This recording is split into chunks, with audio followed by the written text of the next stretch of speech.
Hi, I'm in Pickering, Ontario at the Rouge River on the Trans-Canada Trail. In this direction is the Durham Trail. The other way is Toronto's PanAm Trail. Behind the paths, Toronto's transit trains are going past. Today I'm cycling 40 kilometers into downtown Toronto, where my path connects with the Martin Goodman Trail.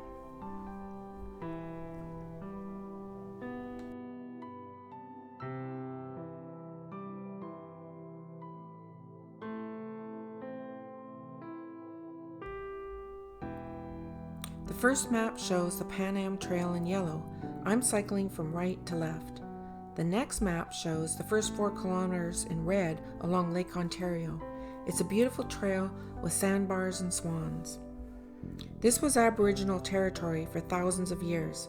The Wyandot were the historical people living here in the 15th century when the Europeans first began to write about this area. Toronto is Canada's largest city with a population of 2.8 million, but you don't get a sense of being in a large city from most of what you see when cycling on this pathway.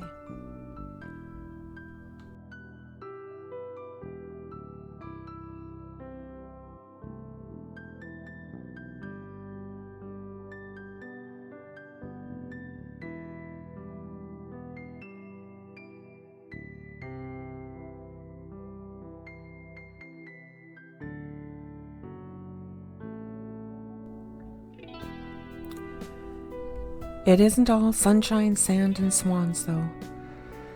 Lakeshore midges land on my jacket as I ride. I'd already brushed a lot off. They don't bite, but to avoid hundreds, maybe thousands of them hitting my face, I had to ride with my head down, mouth closed, and eyes looking down instead of enjoying the view.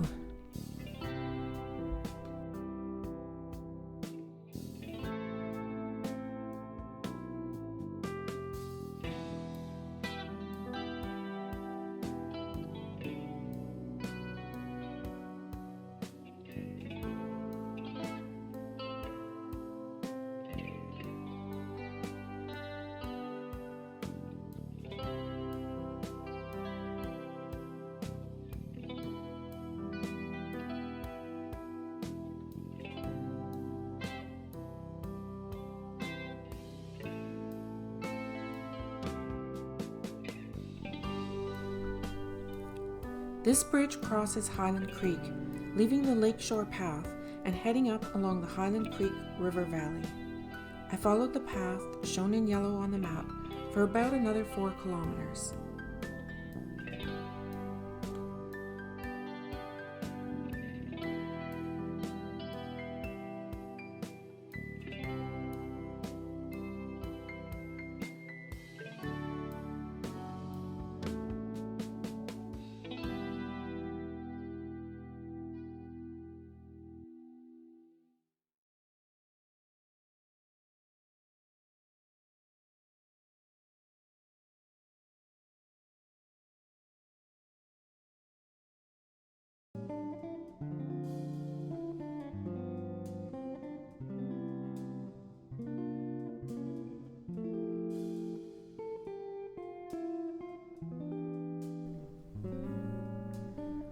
Right about here, where the path crosses Highland Creek, I was looking at my GPS and all the other paths branching off, and maybe or maybe not, that was the reason I missed this sign saying the trail was closed ahead.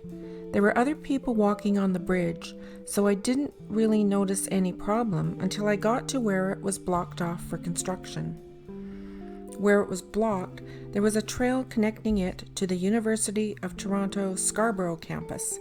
I knew from my GPS I was going off the PanAm Trail. I rode up to the campus and wound up cycling a long way around to connect with my trail again. The map shows in red where I went. The green line shows where the trail was supposed to be, but there was a deep trench instead.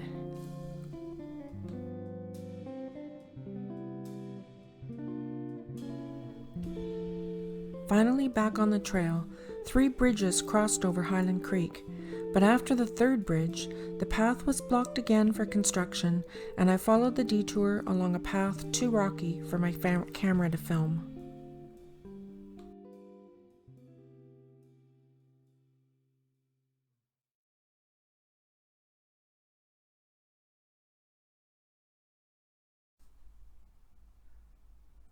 I got through the construction, and the path then followed a massive hydro line for about 18 kilometers, shown in red on the map. Several times the path meandered into a neighborhood and then came back to the hydro corridor. I had to use my GPS a lot, as the signs for turns weren't that visible in the neighborhoods.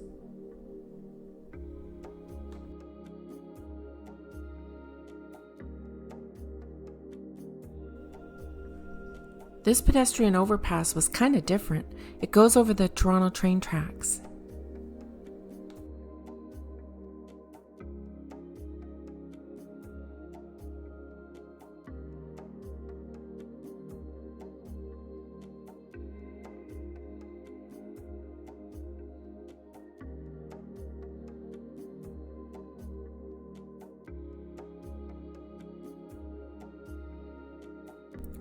Crowded contour lines on a map represent a steep hill, in this case going down.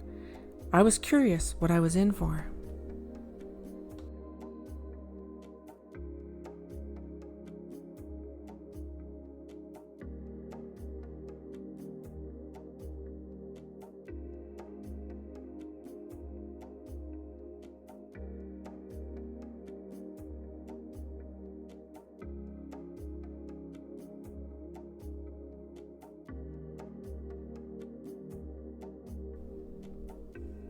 At the red circle, 1 kilometer before the end of the trail, I had to turn off my camera.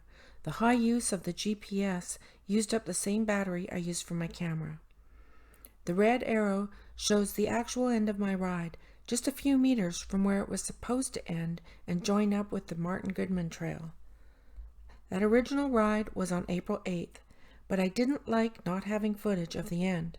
Finally, more than 3 months later, on July 22nd, I was traveling near Toronto and stopped in to get the final footage.